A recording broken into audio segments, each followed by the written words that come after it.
morning, Ed. Good morning, Tracy. It's great to see you. Hopefully, you are recovered and rested from the whirlwind of AFP a few weeks ago. Yes, AFP was wonderful and I truly enjoyed it. But from there, I went on to where else did I go? Las Vegas and Los Angeles. Oh, wow. See Wow. my daughter, she's a first year at UCLA. So I Oh, just got fantastic. back from there. Yeah. Fantastic. Yeah, UCLA is a great school. I guess that makes us some rivals a little bit. My oldest daughter went to USC, so that Oh, the really? great rivalry of USC and UCLA. But It that is fantastic. definitely is a Great big for her. rivalry. They don't even say the name. They're just like that other school. Yes, yes, exactly, exactly. Well, speaking of AFP, what were there was a lot of people there. There was a lot of exhibitors there, technology and financial institutions and otherwise. Love to get your thoughts on what were the big themes at AFP this year, and what resonated with you as you were out talking with people. I loved AFP this year. To me, it seemed a little bit more practitioner centric. Like the bank presence wasn't quite as heavy. They were still there, of course, but not quite as heavy, with several themes kind of running through the sessions and the exhibit hall. A lot around AI and I guess the emergence of stable coins and how it might apply to Treasury, and kind of getting more of that knowledge about it out there so that treasurers can start, at the very least, learning about it, if not, ready to actually engage there. Um, Definitely a heavy technology presence. More vendors than ever before. Many with big booths, but a lot of what I'm going to call small booth vendors who are just entering the marketplace. So I think there was a lot there for any and everybody who's interested in Treasury. That's great. That's great. I think it was a great location. Very well attended. Probably much bigger than the last few years, and there was a lot of energy. So it was. I think, as always, the AFP organization does a great job, and I think I agree. There was a lot of technology vendors there, newer entrants into the market space, not just in treasury management, but so some of the adjacent areas that are there, especially around thinking about payments fraud, and kind of compliance. I saw a little bit more presence there around on that front thematically. And then, of course, I think the main topics in Treasury these days are AI everywhere. So that's the number one topic. Probably number two is stable coins and digital assets, and however you want to frame that. But there's definitely a lot of interest, lots of discussions that we're having with corporate treasuries around wanting to know more and how to approach those digital assets and digital wallets and stable coins. And then I think a third area was kind of the continuous march to real time treasury, real time liquidity management. And I think what's interesting is when you think about technology, treasury management systems, and the traditional view of connecting to banks and getting prior day and current day statements and maybe pulling in investments, it now seems like we're seeing this dispersion of liquidity across out there in these other areas, whether it's non-bank financial institutions, payment processors, maybe it's like a Stripe or a PayPal, or the merchant processors out there, or other parties that are doing foreign exchange conversions and payments, and you can hold effectively virtual accounts with them, and then now add in stable coins and digital wallets. Like, we have this dispersion of liquidity. How does a treasurer really think about that? How should a treasurer, maybe the question to you as Tracy's, how should a treasurer think about that in a treasury team and having that holistic view of liquidity across the organization? Yeah, I think Treasury's job is, of course, to support the business. And as technology changes, many businesses have no other option but to be actively engaged in taking payments from their customers, especially if they're B2C, but B2B as well. however customers want to pay you. And that means there's more options than ever before. I doubt that any of us have never used a Zelle or a Venmo or something to pay someone else on the, kind of C2C level. Um, and we're seeing all of these kind of come into focus from businesses as well. Not maybe so much really large businesses making payments to other large businesses, but certainly in the smaller or mid-sized business realm, there is no way to not be engaged in virtual cards and P cards and taking payments from people however they want to pay, and that might be through PayPal and other means. And as stable coins become even more and more relevant, and kind of accepted, I think as we all start to see what applications there might be within Treasury, they'll become more prominent too, even if it's within your own companies, your own Mhm. enclosed incorporation. So from a technology perspective, and even just from the treasurer's viewpoint, you want to see your money wherever it is. Mhm. And wherever it is might be in numerous different places, in areas that in the past it was kind of acceptable for the technology provider to say, well, we can't access that part of the bank, or we don't connect to whatever it might be. We just do, banks. But that's not really so acceptable anymore. Banks are no longer the only holders of liquidity. And from Treasury's perspective, they've got to be able to answer the question, where's my cash? Whether it's in cash or near cash forms, wherever they might be. And so that means connecting the investments of all kinds, different kinds of providers, different networks, different wallets. Just answering the question, regardless of what it means. But what we can't be is a restrictor of what the business can do. The business needs to be able to move forward, and Treasury should be helping that happen better and faster, so that we, Treasury and treasurers, are the leaders into these areas, not just followers because we have no choice. I think that's a great view. I think that, first and foremost, Treasury supporting the business. I like your comment. We don't want to be restrictors and holding the business back. We have to meet the business and customers, ultimately customers and suppliers, where they're at in whatever form they're at, and then still have that overall purview of liquidity and cash or near cash. So, kind of thinking about that in the context of cash, near cash, liquidity. How do you think about where the combination of value, and let's call it the overall value that cash and investments and whatever you want, digital assets and so forth, and information? What is the payload around it? How do you understand the nature of it? And I know we've talked for years around enhancing the data payload through like ISO 20022 as an example, deeper data payload. It takes on a new meaning when you have all these forms and pockets of liquidity around there and you're moving it around. So how important is that kind of data payload, or the data that goes with all of that? I think it's more important than ever before, as we've got all these means to automate, from simple repetitive ways of kind of more like RPA, all the way to AI driven forms of automation. They all rely on data to be able to tie things together, to move it kind of through the system.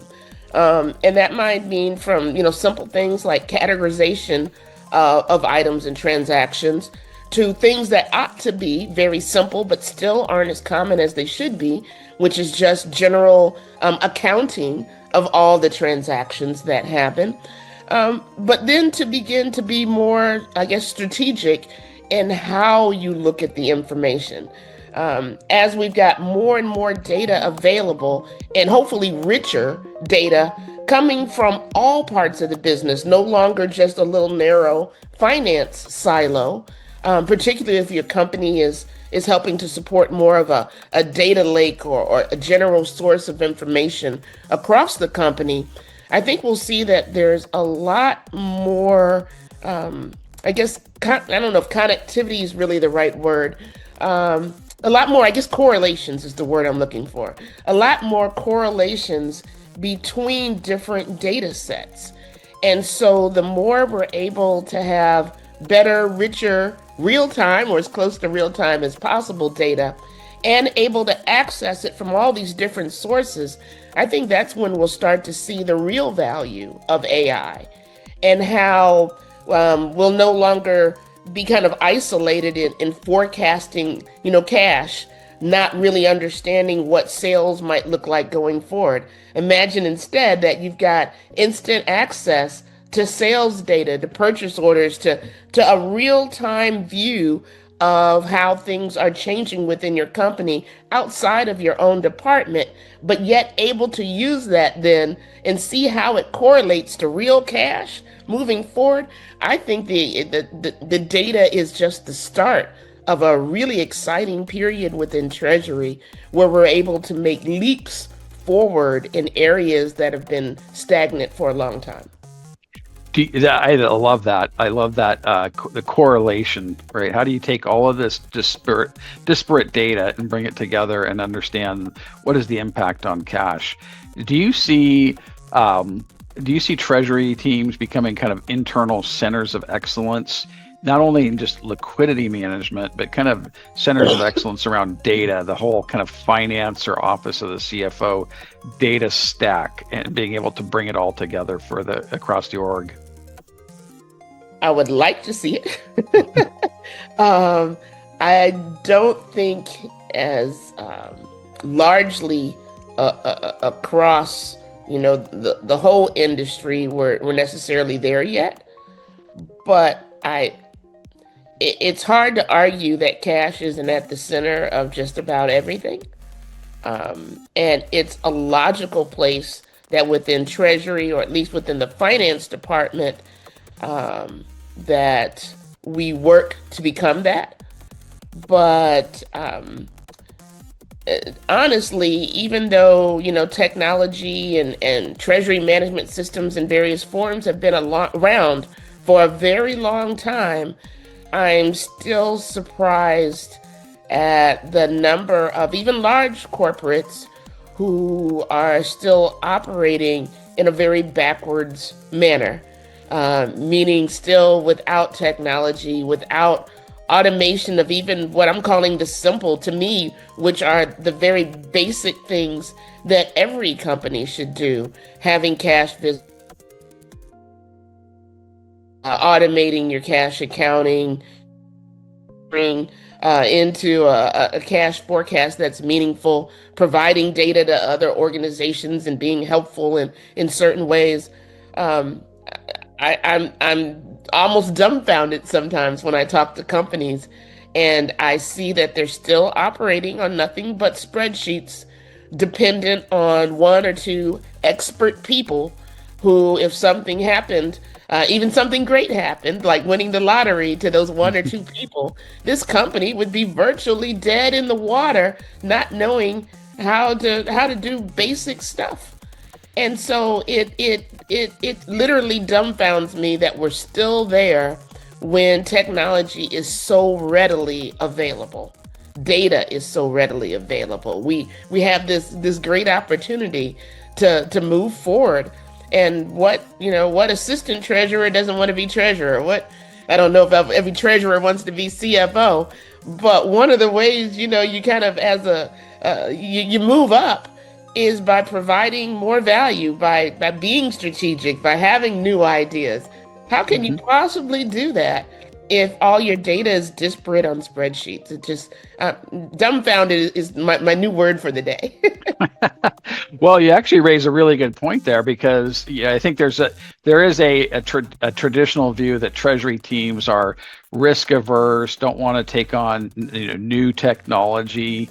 I mean, and that I guess maybe that's a maybe not the right assessment that people should have or framework, but maybe there's some truth to it. But what is the catalyst for an organization to really adopt technology? It doesn't have to be the frontier edge of technology or the leading edge of it, but just basic technology. What is the catalyst? Is it an internal champion? Does it have to come from the treasurer? Does it have to come from a treasury analyst and somewhere in the hierarchy there, so to speak? Like what do you see that really separates the adoption and use of technology and data versus not adopting and leveraging data? Overall, I think the right attitude to actually make it happen comes from the top.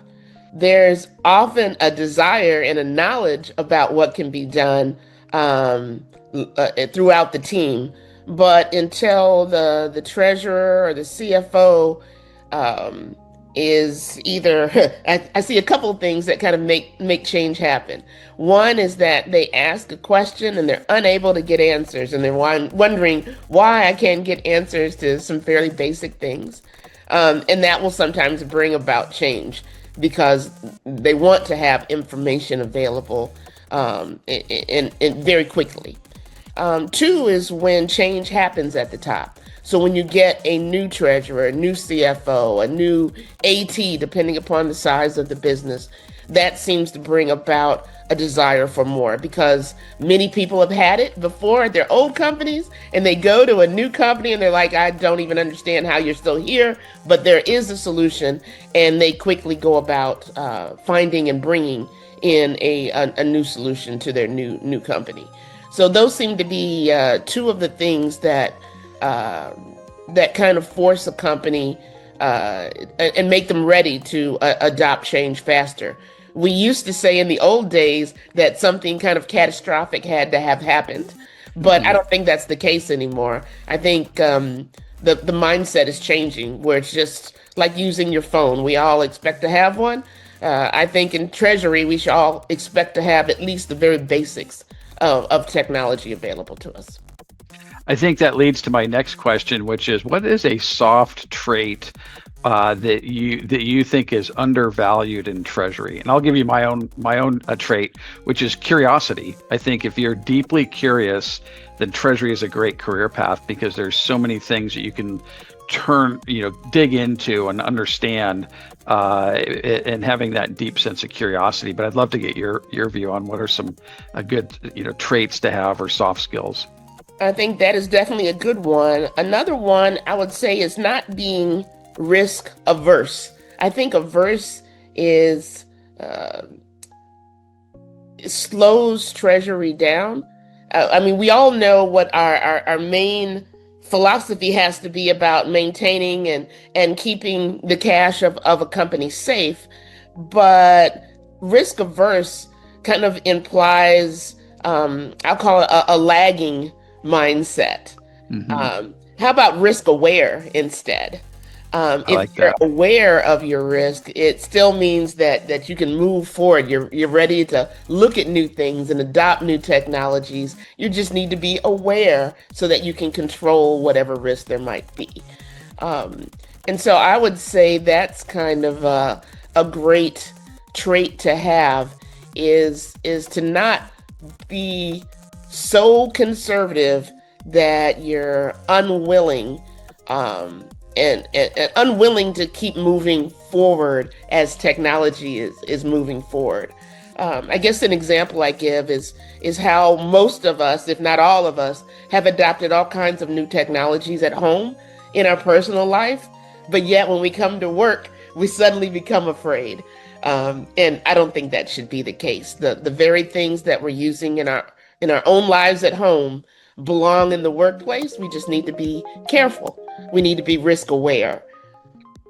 Yeah, I think that's great. I love the comparison to using technology at home. It's almost a consumerization. Do you see a consumerization of expectations going into Treasury now? And what I mean by that is when you think about the traditional, maybe legacy Treasury technologies or legacy implementations that take an n number of months, unknown number of months to get turned on, is there a growing expectation that implementation should be fast, that there should be more turnkey? Do people really want to, on the Treasury side, do they want to put their reputation and capital, political capital, on the line for a 9 or 12 or 18-month technology implementation before there's a noticeable return or benefit? I think from a kind of a consumerization perspective, what we all expect are things to be pretty fast and easy and intuitive. And we approach that in every aspect of our lives. We don't expect to have to read even a quick start guide anymore when it comes to technology at home. You should be able to figure it out. I still remember when I got my first iPhone and I'm like, where are the instructions? And there weren't any. And it's been a steady progression of everything moving in that direction. It ought to be quick and easy to set up no matter what it is. And so I think it's not unreasonable to expect the same in business. I will put some caveats there, which is that um, I always say it comes back to your requirements and what your needs Mm-hmm. are. And so you have to find the product that meets your needs. And if the products that meet your needs are still a bit legacy, then that's kind of where you have to go because you have needs that have to be met. But for so many requirements, there are easier, faster options now than ever before. And I think companies owe it to themselves if they haven't looked around the marketplace in the last year or two, they should definitely do so, just so that they don't find themselves having what I'm going to call just low expectations. If you haven't looked lately, you don't even know what's possible anymore. And so it's important to stay, going back to what you had said, stay curious. And so even if you're not at a point where you're thinking your company is ready for new technology, maybe got something in place already, that shouldn't keep you from looking and staying on top of what is possible. And if you stay on top of what's possible, you might find that there are better options for you now than maybe what was available a few years ago. And I think that every product, certainly everything newer, but even the legacy products, are trying to find ways to make things faster and easier because you're right, we all expect it in all areas of our life. So kind of speaking or thinking about legacy and modern or contemporary, however we want to frame that, what do you think really, in your view, truly separates kind of legacy technology and platforms from contemporary or modern? Are there a couple of kind of key capabilities or enablers that you see that create that differentiation? Yeah, I've been learning more and more about that over the last couple of years as we at Real Treasury keep studying the market, and we're seeing all of these new entrants into the treasury management system marketplace. And I start to look at really what is driving the difference. How can some systems literally not just connect to the bank, but have you set up so very quickly? And the things that seem to be driving those differences are first, they need to be cloud native, able to utilize all of the new technology. And I think of it as whether or not you're like me, I've been driving an old car, and there are things that my old car just doesn't have within the factory capabilities. My car didn't have, Bluetooth. It's 20 years old, so didn't have, Bluetooth. I can't have, there's no Google Play or Apple Play Store. None of that stuff available where I can use all of these apps. And until I upgrade the kind of entertainment center part of my car, those things aren't available to me. And even when I do upgrade, there are things about my car that are so old that only make certain things possible. I don't have a rear camera. There's a lot of things I just don't have. So there's a limit to how much I can upgrade. But yet, if you're on a newer version, a newer car, then all of the new technologies are available and it's easy to switch things out, plug and play, much easier. And it's that same kind of concept with modern versus legacy technologies. And instead of saying modern and legacy, I'm going to say cloud native versus just cloud enabled. Mm. Many, and not all, but many of the older legacy technologies are just cloud based, cloud enabled. They've been able to make it possible for you to access the system over the internet by just, logging on, going to a URL, but it doesn't mean they're cloud native. So as newer technologies come along, they're less and less able to fully adapt these new technologies within their older platform, just like I'm unable to use a lot of the newer technologies in my old car. I'm going to need a new car if I want all of those new functions. And so within technology today, I think you'll find that makes one of the biggest differences about the structure of the database, the company's ability to upgrade and add on and change things faster, their ability to, I guess, go through the implementation in a way that makes things much faster and easier and intuitive, where you're not requiring the same level of training, where adding new or doing something new isn't as arduous as it was in the past. One of the things that's made legacy platforms difficult for some companies is that as the company grows and changes, they don't always have an expert anymore who was around at the time of the implementation. And so as the business keeps changing, there are fewer and fewer people who know how to fully integrate new things into their existing platform. And that, I think, is one of the biggest drivers toward companies using less and less of a system, getting less and less value over time. So one of the biggest benefits of some of the newer platforms is that by being more intuitive, it's easy to add in new things, new banks, new bank accounts, new entities. When you divest or you acquire a new company, it's easier to add that in, integrate it into your system, and have everybody using it instead of beginning to do a few things on the side in Excel.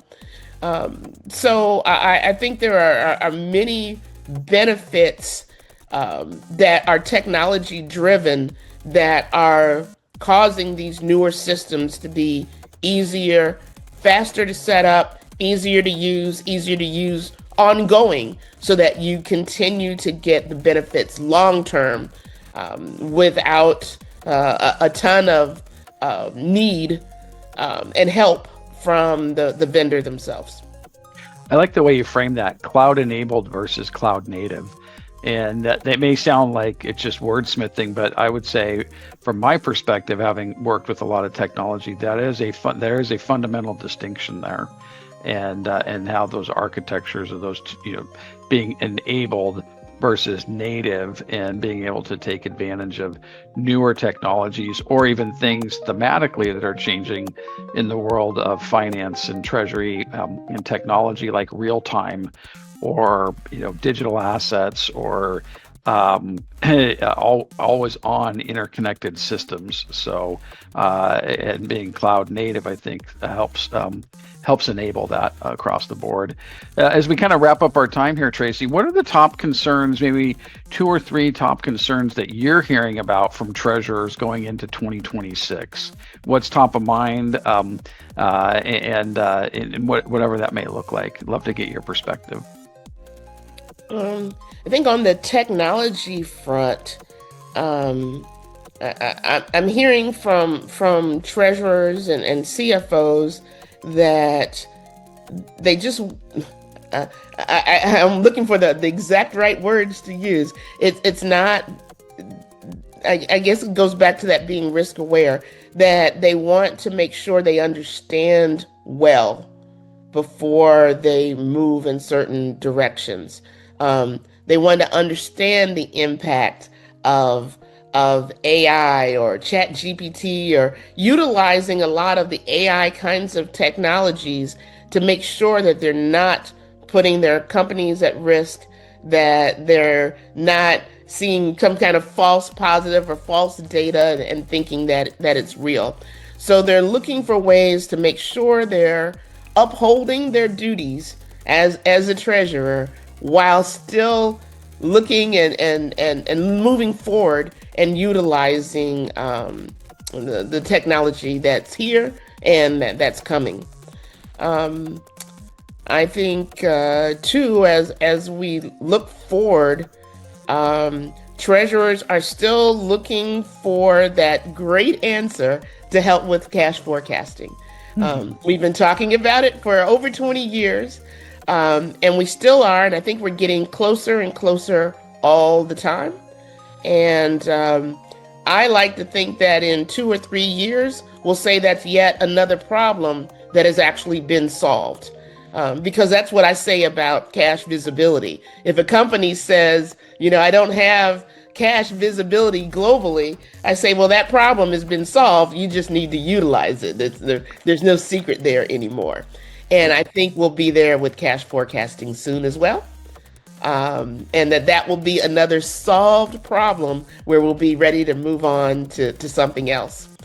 And then the third thing I would say I'm hearing from treasurers is that technology is moving really fast. And so they're looking for ways to kind of stay up to speed themselves, as well as for their teams to continually evolve and stay on top of technology, to realize that jobs are changing, and that they're looking for ways to upskill their teams, but they're also looking for team members who want to upskill themselves. So I think that's kind of a warning for each of us as an individual, to make sure that we stay curious, that we keep learning, and that we use all of the different avenues to learn that are available. Sometimes that's online classes and certifications, and it's webinars, and it's going to AFPs and conferences, it's talking to peers. There's lots of different ways to continue learning, and I think it's incumbent on each and every one of us to make sure that we do, because AI is here. It is going to replace certain types of jobs, and those are the jobs where you're mindlessly working. So if that's kind of where you are, mindlessly working, to anybody that might be listening to this, it's time to upskill, to get ready to be able to add value in other and better ways. Yeah, I agree. That I would say you and I have been involved with technology for a long time, and I would say the pace of change of technology today is greater and faster than I've ever seen in the past. It's new vendors, new companies are being created. Technology evolves at an almost breathtaking, overwhelming pace. Mhm. And so, how do you focus on the right areas for your skill set, and in your skill sets, especially that are applicable to your job or your company? And that's something you always have to be just reskilling, staying on top of, figuring out ways to use the technology, and view it as a tool and an enabler, not as something to kind of go against and try and push away. So I think that's really, really wise counsel, Tracey. So thank you for sharing that. Well, I know we're coming up on time here, Tracey. It's been a real pleasure chatting with you. I really appreciate what you and Tim and Real Treasury do to support the the community, all your efforts, and really all the things things you're doing to bring about the use of technology for Treasury teams and showing them there's better ways to leverage the tech, the data, and to drive their organizations forward and add value. So thank you for everything that you do. Thank you so much, Ed, for talking with me today and inviting me here. I always enjoy talking with you.